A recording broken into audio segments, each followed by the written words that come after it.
오늘 말씀은 창세기 18장에 있는 말씀. 아브라함이 하나님으로부터 또 다시 그 자녀에 대한 이 약속을 받는 그런 장면입니다. 그러니까 아브라함을 계속 이렇게 살펴보고 있는데, 이 아브라함에게는 이 소원이 딱 한 가지가 있었습니다. 그거는 자녀를 가지는 것이었어요. 그러니까 각자에게, 우리에게 소원이 있습니다. 가장 중요한 소원들이 있어요. 인생을 통틀어서 그런 소원들이 있습니다. 그 소원들을 하나님께서 아시고 그것을 이제 들어주시기를 원하시는데, 그러기 위해서 계속 하나님께서 그 약속을 기억나게 하시는 거예요. 또 상기시켜 주시는 겁니다. 그래서 오늘도 그 아들을 약속을 받을 때 이제는 이제 그 전까지만 해도 좀 추상적이었고, 그리고 또 좀 현실성이 없는 그런 것이었는데, 오늘은 내년이면 아들이 생긴다. 그러니까 딱 기한을 정해 주셨어요. 정확하게 이렇게 말씀해 주신 겁니다. 그 이야기들을 한번 살펴보고, 또 그 속에서 우리의 모습을 발견하며 또 우리가 어떻게 살아야 될까, 또 우리가 어떻게 신앙생활을 해야 될까를 한번 살펴보고자 합니다. 그러니까 오늘 볼 말씀은 1절부터 15절까지 말씀인데, 그 하나님께서 1절 말씀, 18장 1절 말씀 보면 하나님께서 마므레의 상수리 나무들이 있는 곳에서 아브라함에게 나타나시니라 라고 처음 시작하고 있어요. 그러니까 하나님께서 아브라함에게 나타나셨다. 그 이야기가 쭉 이어지는 겁니다. 하나님이 나타나시는 거예요. 하나님께서도 계속 우리 성도님들에게 나타나셔가지고 말씀해 주시는 그런 귀한 축복들이 있기를 주님의 이름으로 축복합니다. 하나님께서 나타나시는 그 이야기를 하는데, 어떤 때였냐면 아브라함에게 나타나신 그날이 보통 날이었어요. 날이 뜨거울 때. 이 날이 뜨겁다는 것은 우리도 이제 여름이 지나가지고 이제 가을이 되었는데, 여름에 엄청나게 뜨거운 때가 있습니다. 한여름에는 뭐 아침부터 저녁에 다 뜨거운데, 근데 보통 그 12시에서 2시, 3시까지가 제일 뜨겁잖아요. 그때입니다. 이 이스라엘은 일교차가 심한 지역이고, 이 정오부터 해서 2, 3시까지가 진짜 뜨거운 시간이에요. 그래서 사람들이 밖에 활동을 잘 안 하고 나무 그늘에 피해 있을 때가 있습니다. 얼마나 더우면 그렇게 있습니까? 근데 우리나라 같은 경우는 그늘에서도 그렇게 시원하지 않아요. 좀 습기가 있으니까. 근데 습기가 없는 건조한 데는 그늘에만 들어가면 시원합니다, 진짜. 그 제가 이제 몽골에 갔을 때 그런 경험을 했어요. 이 몽골에 가서 그 선교를 한 적이 있었는데, 그때 7월 달이었죠. 7월에서 8월 넘어가는 그 사이였던 것 같은데, 몽골에 갔습니다. 엄청 더워요. 근데 그늘에만 들어가면 진짜 시원한 겁니다. 약간 좀 추위를 타는 사람들은 춥다고 할 정도로 그렇게 시원해요. 그리고 얼마나 건조하면 그 비가 확 내리잖아요. 확 내리면 물이 발목 좀 오버하면 무릎까지 찰 정도로 이렇게 비가 많이 옵니다. 이 나라는 후진국이구나, 이 배수 시설 잘 안 됐구나 이렇게 생각하는데, 근데 차고 있던 그 물이 1시간 지나면 다 빠져버리는 거예요. 그러니까 이 사람들이 어차피 1시간 지나면 다 빠지니까 이 배수 시설을 이렇게 그 손댈 생각을 안 한다 하더라고요. 아무튼 그렇게 건조한 지역입니다. 그러니까 거기는 그늘에만 있으면 시원해요. 아브라함도 그 정오 때에, 이 날이 뜨거울 때 장막문에 딱 앉아 있는 겁니다. 이제 쉬고 있는 거예요. 여느 때와 같은 그런 날이었습니다. 근데 딱 눈을 들어 보니까 사람 셋이 맞은편에 서 있는 거예요. 그가 그들을 보자 곧장 장막문에서 달려나가서 영접을 합니다. 몸을 땅에 굽히는 거예요. 몸을 땅에 굽힌다는 것은 종이 주인에게 하는 행동입니다. 그러니까 이 집의 주인은 아브라함이에요. 그리고 나머지 3명은 나그네입니다. 나그네. 길 가는 사람이에요. 요즘 시대가 안 맞죠. 길 가는 사람, 땅에 엎드려가지고 자기 집에 초대하는 사람은 거의 없어요. 그렇지 않겠습니까? 요즘에도 그 프로그램이 하는지 모르겠는데, 그 이경규 아저씨, 강호동 아저씨가 하는 한 끼 줍쇼. 그 배를 눌러가지고 들어오라 하면 같이 밥을 먹는 거잖아요. 들어오라 하는 것도 참 신기해요. 요즘 시대에 맞지 않습니다. 그러니까 강호동 아저씨고 이경규 아저씨니까 들어오라 하는 거죠. 그냥 일반 모르는 사람이면 그 누구도 들어오라고 안 할 겁니다. 1000명에 1명, 10,000명에 1명 될까 말까요? 저도 누군가가 밥 좀 주세요 이렇게 띵동 누르면 안 들여보낼 것 같아요. 근데 이때 이 시대는 율법이 아직 있기 이전이지만 이 하나님은 그 하나님의 삶의 원칙 중에 하나가 이 나그네를 보살피는 겁니다. 나그네를 극진히 대접하는 게 이 하나님의 원칙 중에 하나예요. 이 창세기에 있는 지금 말씀에는 하나님의 율법 이게 주어지기 전이지만 근데 하나님과의 교제를 하면서 어떻게 살아야 되는지를 이 아브라함은 잘 알았던 겁니다. 그래서 지나가는 나그네를 잘 대접하려고 했던 거예요. 혹자는 그러니까 뭐 어떤 학자는 이때 딱 봤을 때 아브라함은 저 사람 중에 하나님이 계시다라는 것을 알았다라고 이렇게 생각하는 사람들도 있어요. 근데 대부분은 처음에는 알지 못했을 것이다라고 이렇게 보는 거예요. 그냥 나그네를 극진히 대접할 수 있는 그런 넉넉한 마음이 아브라함에게 있었던 겁니다. 그래서 이 장면에서 우리도 어떻게 보면 지금 시대하고는 좀 안 맞지만 모르는 사람, 객, 나그네를 돌볼 수 있는 그런 마음이 필요하지 않나. 우리가 저는 그런 감정 들은 적이 있거든요. 그 성함이 생각 안 나는데 그 있잖아요. 의사 하시는 그 뭐지? 미국에 계신 분 있잖아요. 우리 교회도 한번 오시고. 그럼 암센터 하시는 분. 원종수 그래. 그때는 권사님이 지금 목사님이신데 그분이 어머니가 늘 그랬었다잖아요. 그 거지 한 분을 데리고 오셔가지고 종수야 좀 씻겨라, 씻어드려라 라고 하면 이게 손으로도 못했대요. 이거 작대기를 이렇게 옷을 이렇게 해가지고 엄마는 왜 이런 거지를 데리고 오셔가지고 이 밥을 먹이고 씻기라 하시는 거야. 씻기는데도 때가 더덕더덕 붙어 있으니까 안 밀리는 거예요. 그 껍질화된 거예요. 때가 안 씻으면 그렇게 됩니다. 껍질화돼요. 껍질화가 그렇게 머리도 이렇게 어떻게 뭐 코팅이 된 것처럼 그렇게 생생하게 든 적이 있습니다. 근데 하나님께서 이 거지 그 한 분에게 한 분의 모습으로 다가오셨다는 거예요. 그리고 또 그 뭐 첫 월급이었나 하여튼 뭔가 있었는데 버스 타고 가는데 하나님께서 저 그 구걸하는 사람에게 다 줘라 이렇게 말씀하시는 거예요. 하나님 이거 첫 월급 엄마 빨간 내복도 사드려야 돼요. 우리 맛있는 것도 먹어야 돼요. 근데 이걸 어떻게 저 거지에게 줍니까? 그래 줘야 된다. 하나님 명령이니까 그걸 다 드렸대요. 그래서 오면서도 툴툴거렸대요. 하나님 왜 이렇게 하실 수 있습니까? 우리가 뭐 부자도 아니고 첫 월급인데 엄마 빨간 내복도 사줘야 되는데. 근데 그 모습을 통해서 그 구걸하시는 분이 바로 하나님이셨다. 그래가지고 그분이 진짜 대단한 암센터의 센터장이 됐잖아요.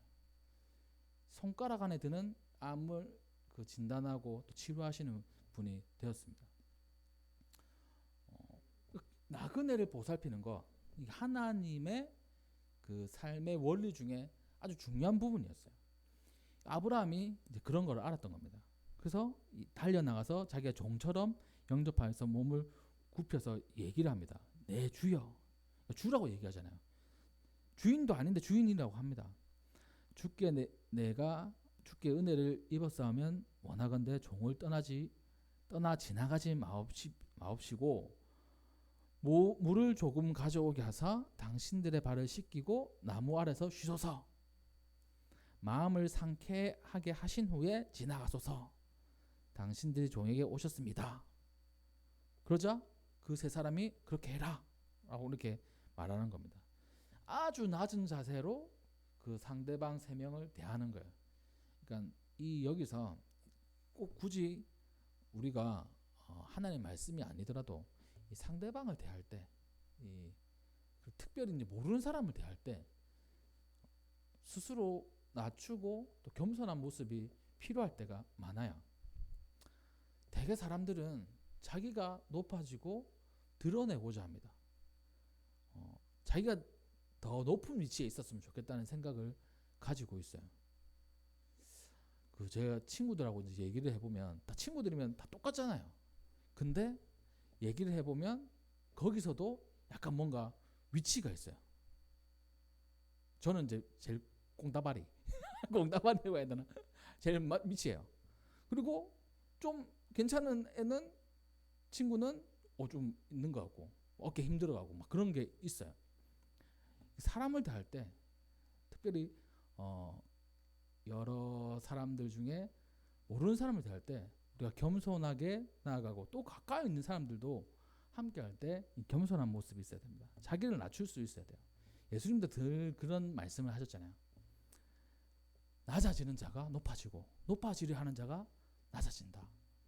예수님께서 그 제자들의 발을 씻기시면서 이 섬김의 모습을 보여주셨어요. 그 모습이 이 하나님과 이 예수님 우리의 모습이 연결되는 겁니다. 그래서 바라기는 여기 이 말씀을 통해서 한 가지 우리에게 주시는 그 신앙의 조건 중에 하나가 이 낮아지는 것, 낮아지는 연습을 늘 해야 돼요. 남을 높이고 스스로 낮아지는 그런 삶을 살아야 된다는 겁니다. 그래서 그 말대로 이렇게 하라라고 세 사람은 이제 아브라함의 집으로 장막으로 들어오게 되었어요. 그래서 아브라함이 이제 급히 장막으로 가서 사라에게 이렇게 얘기를 합니다. 고운 가루 세 스아를 가져다가 반죽하여 떡을 만들라. 그러니까 아브라함이 자기가 발벗고 나서는 거예요. 그러니까 사라한테 빵 좀 만들어줘 이렇게 얘기합니다. 여기 보니까 고운 가루, 이 고운 가루는 아주 그 좋은 가루를 얘기하는 거예요. 잘 정제된 밀가루, 뭐 이런 빵 만들 때 최고급 가루를 얘기합니다. 이 세 스아는 이 스아는 이제 단위인데 한 스아가 그 우리 지금 현재 그 부피로 치면 7리터가 넘어요. 7리터. 그러니까 우리 그 콜라병이 1.5리터잖아요. 1.5리터짜리 있잖아요. 그러니까 그게 한 몇 개씩 한 6개 이 정도 되는 거예요. 그만큼의 양을 가지고 빵을 만드는데 근데 세 스아라 했습니다. 그러니까 엄청난 많은 양이에요. 그 한 스아로 그 다윗의 때에 보면 400명인가 그 빵을 조금씩 나눠줬다는 기록이 있거든요. 그러니까 이 세 스아면 엄청나게 많은 양입니다. 엄청나게 많은 양을 가지고 그 사라에게 빵을 만들라는 거예요. 그 왜 빵을 많이 만들라고 했을까요? 딱 보니까 우리 세영이 같은 빵을 좋아하는 사람인 거예요. 그랬을까요? 딱 보니까 저 사람은 빵을 진짜 많이 먹겠다. 한 엄청나게 많이 해야지. 그랬을까요? 그게 아니라 진짜 극진히 대접하고 싶은 마음이 있었던 겁니다. 조금도 부족하지 않게 넉넉하게 했던 거예요. 이 세세한 엄청 많은 양이거든요. 그러니까 이 대접을 할 때 엄청나게 푸짐하게 이렇게 대접을 하려는 마음이 이 아브라함에게 있었습니다. 또 그것으로 끝난 게 아니에요. 가축대가 있는 곳으로 달려갔어요. 기름지고 좋은 송아지를 잡아서 하인에게 주어가지고 급히 요리하라고 한 겁니다. 소고기. 지금 우리 소고기 엄청 그 한우 좋은 거 비싸잖아요.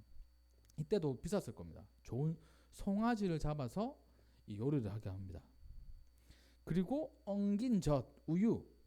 근데 젖과 우유는 풍요의 상징이거든요. 쉽게 접할 수 있는 게 아닙니다.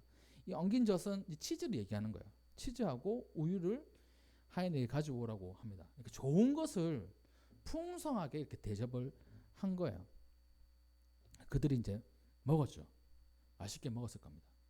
치즈도 있고 우유도 있고 스테이크도 있고 빵도 있고 엄청 많은 거예요. 아마 빵을 많이 만들었다는 것은 이게 그 세 사람이 먹을 정도보다 훨씬 많으니까 여행하면서 드시게 할 수도 있겠다, 그런 생각도 하게 됩니다. 하여튼 이렇게 풍성하게 대접을 했어요. 그러자 이 사람들이 이제 이야기를 하기 시작합니다. 그들이 아브라함에게 이르되 내 아내 사라가 어디 있느냐? 대답하되 장막에 있습니다. 이렇게 얘기합니다. 여기가 어떻게 보면 키포인트인 거예요. 이 세 사람은 목적이 있었어요. 첫 번째 목적이 뭐냐면 소돔과 고모라를 보러 왔어요. 이 세 사람 중에 한 분은 하나님입니다. 그리고 두 명은 천사겠죠. 소돔과 고모라를 향해 가고 있는데 그 사이에 아브라함을 이제 지나치는 거예요. 그 아브라함 집에 들어갈 것도 예상을 했던 하나님은. 근데 그 아브라함에게 볼 일이 있는 게 아니고 사실 사라에게 볼 일이 있었던 거예요. 그래서 사라가 어디 있느냐 이렇게 물어본 거죠. 그죠? 이 사라는 같이 안 있었어요. 한번 생각해 보십시오. 그 남편 아브라함이 새 손님을 극진하게 대접하고 있어요.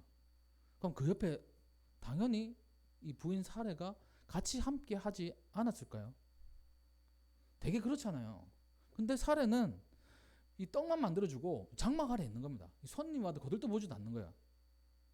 뉘앙스는 그렇습니다. 사실 사라는 어디 갔어? 이렇게 물어보는데 집 안에 있어요. 손님이 왔는데 누구 어디 있어?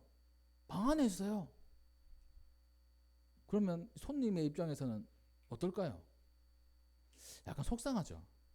전에 그런 적이 있었습니다. 제가 아주 어릴 때인데 아주 먼 친척 댁에 간 적이 있어요. 그러니까 저희 부모님하고 먼 친척인데 그 진주에 사셨습니다. 진주 기도원을 갔다가 잠시 그 친척 댁에 갔는데 그 친척 저한테는 뭐 이거 촌수로도 잘 모르겠어요. 엄마 쪽에 이제 그 친척이었는데 그분 댁에 갔어요. 근데 그분 참 잘 사시더라고요. 집이 엄청 좋았어요. 그리고 거기서 이제 있는데 그분 남편분 되시는 분이 방에 계시는 겁니다. 근데 나와보시지 않는 거예요. 그래가지고 어린 마음에 그럴 수 있겠다라고 생각했는데 저희 어머니는 그래도 우리가 왔는데 한번 내다보지도 않네, 약간 속상해 하시긴 하시더라고요. 그 사람이 왔는데 방에만 들어가 있는다. 이거는 사실 이제 예의는 아니잖아요. 이 아브라함은 이 종과 같이 이렇게 열심히 섬기고 있는데 아내는 그냥 음식만 땡 만들어 놓고 방 안에 있는다. 그러니까 이 세 사람, 그러니까 하나님은 그 사라에게 하시고 싶은 말씀이 있었던 겁니다. 근데 사라는 나오지 않는 거예요. 그래서 사라에게 말하는 게 아니고 아브라함에게 이렇게 얘기를 합니다. 10절 말씀에 그가 이르시되 내년 이맘때 내가 반드시 내게로 돌아오리니 내 아내 사라에게 아들이 있으리라. 근데 사라가 장막문에서 들었어요. 크게 얘기했던 겁니다. 그러니까 뭐 그 나무 그늘 아래 식사 장소하고 장막하고 얼마나 떨어져 있는지는 정확하게 모르지만 들릴 정도인 거예요. 또 들릴 수 있도록 크게 얘기한 겁니다. 완전 선포한 거예요. 내 아내 사라에게 내년에 아들이 있으리라. 그 방 안에서 들리겠죠. 그렇게 들었을 때 그 사라가 어떻게 생각했습니까? 여기 11절 말씀 보니까 이 상태를 얘기하는 거예요. 아브라함과 사라는 나이가 많아 늙었고 사라에게는 여성의 생리가 끊어졌다. 그러니까 늙어가지고 아이를 낳을 수 있는 상태가 아니라라고 성경은 딱 설명하고 있어요. 그 사실을 사라도 너무나 잘 알았습니다. 12절 말씀. 속으로 웃고 이르되 내가 노쇠하였고 내 주인도 늙었으니 내가 무슨 즐거움이 있을까? 내가 늙었는데 어떻게 아이를 낳을 수 있을까? 과학적으로, 이성적으로 맞지 않는 거예요. 그러자 13절은 이제 하나님이라고 이제 나옵니다. 이제 여호와께서 이렇게 얘기하잖아요. 그 전까지는 사람이었는데 사람으로 이렇게 나오는데 13절부터는 하나님인 줄 아는 거예요. 여호와께서 아브라함에게 이르시되 사라가 왜 웃으며 이르기를 내가 늙었거늘 어떻게 아들을 낳으리요 하느냐. 여호와께 능치 못할 일이 있느냐. 기한이 이를 때에 내가 내게로 돌아오리니 사라에게 아들이 있으리라. 이렇게 말씀하신 거예요. 그 전에는 이렇게 말씀하십니다. 1년 후에 돌아올 건데 아들이 있을 것이다. 근데 지금은 기한이 되어서 내가 이룰 텐데 그때 아들이 있을 것이다. 그래서 이거를 이제 두 가지로 해석해요. 한 가지는 앞에 1년을 했기 때문에 그 기한은 1년일 것이다. 또 어떤 그 학자는 이렇게 얘기하더라고요. 처음에는 1년을 했는데 이 사라가 뜨뜻미지근한 겁니다. 그러니까 하나님이 기한을 이게 정확하게 말씀 안 해주신 거예요. 제 기한이라고 말씀하신 거예요. 그건 1년이 될 수도 있고 2년이 될 수도 있고.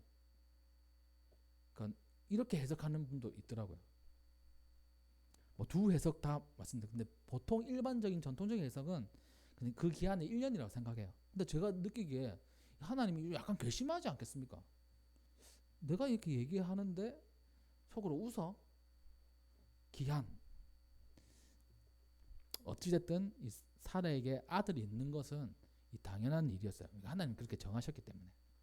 근데 사라가 두려운 겁니다. 자기의 마음이 꿰뚫림을 받았다는 것을 안 거예요. 부인했습니다. 제가 안 웃었어요. 그 말을 듣고 이렇게 아마 문 밖에 나와서 저 안 웃었어요. 근데 아니라 네가 웃었다. 이렇게 하나님께서 말씀하십니다. 하나님은 중심을 아시는 하나님이라는 거죠.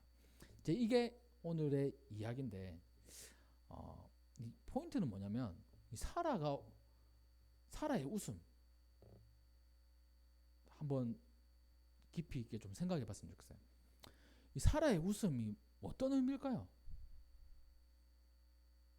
사라 어떤 의미겠습니까? 사라가 왜 웃었을까요? 진짜 우리가 간편하게 생각하듯이 말도 안 되니까 그런 웃음이었을까요? 그런 웃음일 수도 있죠. 말도 안 되는 소리니까. 어떻게 나는 지금 여성으로서의 그 일을 할 수 없는 그런 나이가 됐고 또 내 몸도 이제 나이가 들어서 아이를 낳을 수 없는 그런 상태인데 어떻게 아이를 낳을 수 있어? 비웃는 거겠죠. 또 한편으로는 약간 씁쓸한 그런 웃음도 있을 수 있어요. 아브라함과 함께 지금까지 살아왔습니다. 이게 이제 아브라함이 99세 때라고 얘기하면 사라는 89세예요. 89년 동안 인생을 살아오고 또 오랫동안 이 아브라함과 살아오면서 우여곡절을 많이 겪지 않았습니까? 저 멀리 살다가 이쪽으로 이주를 왔어요. 그리고 이집트로 가가지고 이놈의 남편이 나를 여동생이라 해서 팔아 넘기는 식으로 이렇게 된 거야. 다시 이렇게 가나안 땅으로 오고 사람들이 볼 때 저 사람은 아이를 못 갖는 사람이구나. 하나님으로부터 또 신으로부터 이 저주를 받은 사람이구나. 그 시대 그 환경 속에는 그런 생각들이 다분했거든요. 그러니까 얼마나 고통스럽겠습니까? 또 이 자기가 좀 해보려고 여종을 남편에게 주니까 그 여종이 임신을 하고 자기를 깔봐요. 또 아들도 낳았어요. 그러니까 그 사라가 참 기구하게 이 인생을 살아갔던 겁니다. 어떻게 보면 그 인생이 묻어져 나오는 그런 웃음일 거예요. 이 단지 비웃는 게 아니라 자기의 인생을 들어보면 남편 믿고 이렇게 왔는데 남편은 이해가 잘 안 되는 그런 행동입니다. 그러니까 남편이 앞에 나와가지고 사람들을 섬기고 할 때 옆에서 막 도와주고 이렇게 하지 않는 것도 사실 제가 느끼기에는 막 사이가 좋지 않은 것 같아요. 제가 느끼기에는 우리 여기 계신 다 집사님, 권사님들 남편이 자기를 버렸다 생각해 보세요. 꼴도 보기 싫지 않겠습니까? 뒤에 가면 또 버립니다. 뒤에 또 버리는 게 있어요. 그러니까 꼴도 보기 싫은 거예요, 사실. 그리고 이 그 여정을 준다 했을 때 아니야, 난 당신밖에 없어. 이렇게 해서 그래? 그러면 뭐 그렇지 뭐 그래가지고 아예 난 거예요, 진짜로. 꼴도 보기 싫은 거예요, 사실. 하나님을 믿는다고 이렇게 뭐 하나님이 나에게 가나안 땅을 주셨어. 그리고 하나님이 우리 자녀를 통해서 왕들도 나오고 그리고 큰 백성이 되게 하실 거야. 자기가 꼴도 보기 싫은 남편이 그렇게 얘기할 때 그게 마음에 와닿을까요? 이게 너무 간 해석일 수도 있습니다. 근데 제가 이게 말씀 묵상하면서 이 사라의 마음을 좀 더 깊이 있게 좀 묵상하다 보니까 이 사라가 아브라함에 대해서 엄청나게 신뢰하고 막 잘 따르고 진짜 남편을 사랑하고 그런 마음이 없었을 수도 있겠다, 그런 생각이 드는 거예요. 그러니까 속으로 비웃어도 하나님, 우리 내가 아이를 낳아 비웃을 수밖에 없는 그런 환경인 겁니다. 근데 그 사라의 닫혀진 마음 그리고 또 그 묶여 있는 그 매듭들 그 하나님께서 꿰뚫어 보시는 거예요. 하나님께서 그 사람을 통해서 사람의 몸을 입고 오셔가지고 이렇게 말씀하십니다. 10절 말씀에 내 아내 사라에게 아들이 있으리라. 아들이 있을 것이다 이렇게 말을 하는 거예요. 그 말은 주체가 무엇이냐면 사라가 아들을 낳는 게 아니라 하나님께서 아들을 주신다는 거예요. 근데 13절에 보니까 하나님께서 아브라함에게 말씀하십니다. 사라가 왜 웃으며 이르기를 내가 늙었거늘 어떻게 아들을 낳으리요. 사라는 자기가 아들을 낳는다고 생각하고 있어요. 맞긴 맞죠. 근데 하나님이 주신 거예요. 자기가 낳는 게 아니고 먼저 하나님이 주시는 겁니다. 그러니까 이 진리를 우리가 잘 알아야 돼요. 우리 그 소원들 있죠. 그리고 인생을 통틀어서 꼭 내가 이 기도 제목들이 이루어졌으면 좋겠다, 이런 기도 제목들이 있습니다. 기한이 오래 걸리는 것 같아요. 아브라함은 75세에 부르심을 받아서 100세의 아들을 낳았잖아요. 그럼 25년이 걸린 겁니다. 그러면 그 25년 동안 얼마나 그 하나님의 약속에 대한 실망 그리고 또 의문 많았겠습니까? 사라는 말할 것도 없어요. 이제 나이도 들어가지고 가능성도 없는 거예요. 내가 느끼기에는 진짜 끝났어요. 이건 불가능한 것 같아요. 기도는 하고 있지만 내 스스로는 불가능하다, 될까, 이런 마음이 있을 수 있습니다. 사라와 같이요. 어떻게 내가 아들을 낳으려. 근데 하나님께서 말씀하십니다. 네가 정녕 아들이 있으리라. 내가 주겠다 라고 이렇게 말씀을 하시는 거예요. 그래서 우리는 그 기도 제목들 가운데 이런 마음을 가져야 돼요. 합리적으로 이성적으로 이게 가능한 것 같지는 않지만 하나님이 있겠다 하시면 생기는 거구나. 그 마음, 그 믿음이 우리에게 필요하다는 겁니다. 그것을 사라에게 알려주신 거예요. 네가 낳는 게 아니고 내가 있겠다고 하는 거야. 내가 주겠다고 하는 거야. 너는 받는 거야. 믿음으로 받는 거야. 그렇게 하나님께서 말씀하십니다. 사라에게 또 우리에게 말씀을 하시는 거예요. 그래서 우리는 하나님의 말씀에 비웃으면 안 돼요. 진지해야 돼요. 저는 목사지 않습니까? 그 목사면 이런 그러니까 그 어떤 전문직을 가지고 있는 분들이 생각하는 또 자기만의 그런 루틴, 곤조라고 하죠. 곤조. 이런 게 있어요. 사람들이 그걸 건드리는 걸 싫어해요. 목사님도 마찬가지예요. 그런 게 있어요. 자기만의 곤조가 있어요. 또 자기 누군가가 하나님의 말씀으로 자기에게 다가오는 걸 싫어요. 왜냐하면 자기가 하나님의 말씀으로 주는 사람이니까. 누군가 나에게 하나님의 말씀을 다가온다? 그걸 싫어하는 사람들이 있습니다. 저도 그런 경우가 있어요. 그런 경우는 뭐 많지는 않은데 부모님하고 얘기할 때 그렇잖아요. 부모님께서 우리 어머니께서 하나님 말씀을 가지고 이렇게 얘기를 하면 엄마 내가 목사야 이렇게 얘기할 때거든. 엄마 내 목사라니까. 그러면 깔깔깔 웃어요. 부모니까 이렇게 얘기를 하죠. 근데 어떤 뭐 기도원 원장님, 어떤 뭐 목사님, 뭐 하나님 말씀이다 우리 얘기하면 콧방귀 끼고 그런 마음이 생길 수 있잖아요. 그래서 그런 경우가 생길 때 저는 이 말씀을 보고 제가 하나님 말씀에 비웃지 않게 해주세요. 이렇게 기도해요. 얼마 전에도 그런 경우가 있었어요. 근데 그 새벽에 본문이 이 말씀이었어요. 신기하게도 그런 일이 있을 때 하나님께서 말씀을 해주시는 겁니다. 비웃으면 안 된다. 하나님의 말씀에 비웃지 말라고 말씀하신 거예요. 얼마 전에 그 새벽 기도의 말씀이었어요. 그래서 그 기도를 받을 때 엄청 진지하게 제가 비웃지 않도록 마음을 다잡았어요. 하나님의 말씀이기 때문에. 하나님의 말씀에 우리는 비웃음을 가지면 안 됩니다. 왜냐하면 하나님께서 하시겠다고 하는 것을 막으면 안 되는 거거든요. 그래서 예수님께서 그렇게 말씀하신 적이 있어요. 이 성령의 하시는 일을 회방하는 사람은 용서받지 못한다. 이렇게 무서운 말씀하신 적이 있어요.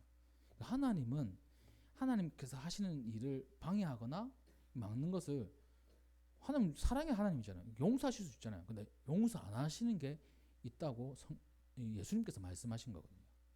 하나님의 음성 그것에 우리가 비웃거나 또 딴지를 걸면 안 되는 거예요. 바라기는 첫 번째 우리가 가지고 있는 그 풀리지 않는 그 기도 제목 하나님께서 있으리라고 하시면 기한이 차면 생기는 겁니다. 내가 낳는 게 아니고 내가 이루는 게 아니고 하나님께서 이루시는 거예요. 그래서 그 믿음을 꼭 가지시기를 주님의 이름으로 축복합니다. 두 번째는 하나님의 말씀에 우리 생각과 또 우리 처지 맞지 않는다고 비웃으면 안 돼요.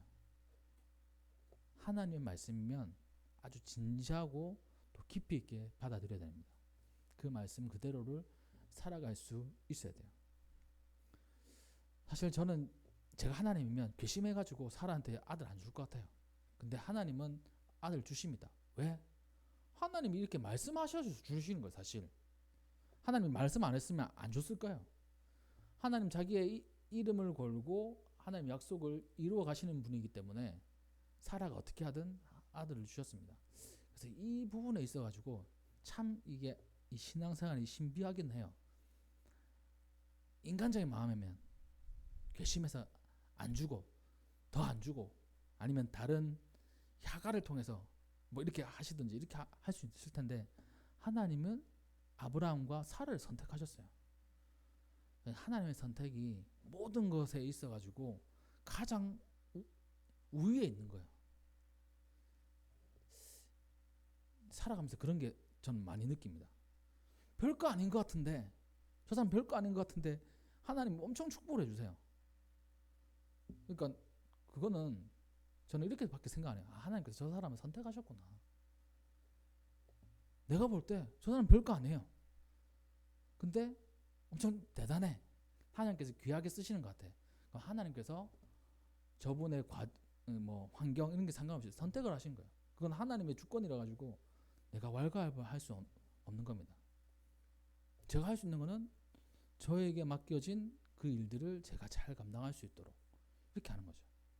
우리 성도님들도 마찬가지예요. 바라기는 우리 성도님들 다 우리 하나님께서 귀하게 선택하셔가지고 귀하게 쓰셨으면 좋겠어요. 하물며 그것이 아니더라도 우리가 하나님께서 맡겨주신 그릇이 있어요. 어떤 그릇은 귀한 그릇, 어떤 그릇은 천한 그릇이라고 말씀하십니다. 이게 좋고 나쁘고 사람들이 판단하는 거예요. 근데 하나님께서는 그 용도에 맞게 사람들을 사용하신다는 겁니다. 그래서 하나님은 토기장이 우리는 진흙, 우리를 만들어 가시는 거잖아요. 때로는 대단하게 우리를 쓰실 수도 있어요. 또 어떻게 보면 때로는 소소하게 우리를 쓰실 수도 있어요. 그 자리에서 맡은 바 사명을 감당하는 것이 하나님의 뜻에 합당한 것입니다. 우리 교회도 저도 우리 성도님들도 하나님께서 이 사용하실 때 귀하게 사용하시고, 그리고 그 자리에서 하나님의 기쁨이 되는 우리 모두가 되기를 주님의 이름으로 축복합니다. 하나님의 말씀에 우리가 비웃는 것이 아니라 믿음으로 반응해야 돼요. 그렇게 할 때 그 아브라함과 사라에게 주셨던 은혜가 우리 찬양빛교회 성도님들에게 가득하기를 주님의 이름으로 축복합니다.